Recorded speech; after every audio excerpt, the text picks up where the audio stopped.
ఏంటయ్యా ఇది? మిమ్మల్నే నా పేరు తలుచుకొనగాని ఏ పని మొదలుపెట్టరు, కాని నన్నే అవమానిస్తున్నారే. అందరూ కలిసి చేసుకునే పండుగని చివరకు తిట్టుకునే దండగలా చేశారే.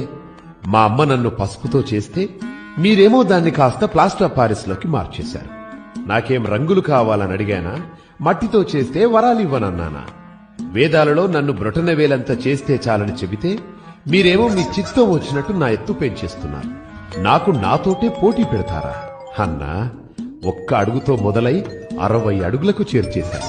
ఒకరిని చూసి ఒకరలా నా ఎత్తు పెంచేస్తుంటే దాన్ని భక్తనుకోవాలా లేక వేలం వెర్రనుకోవాలా?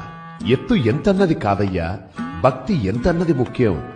పోనీ సంవత్సరానికోసారైనా మీరు పిలిచారు కదా అని నేనొస్తే ఒక వేద పారాయణం లేదు, ఒక మంచి సంగీతం లేదు, వికిలి పాటలు, వెర్రి డాన్సులు.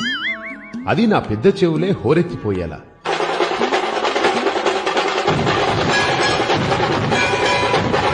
పాపం నా మూషికడు ఆ పాటల హోరికి పారిపోతున్నాడు కూడా.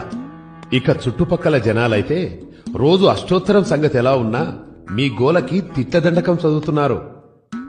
అవును, నాకు లడ్డూలు ఇష్టమని ఎవరయ్యా చెప్పారు? నేను ఉండ్రాళ్ళకి బ్రాండ్ అంబాసిడర్ని కదా. మరి ఆ లడ్డూలేంటి, వాటి సైజులేంటి?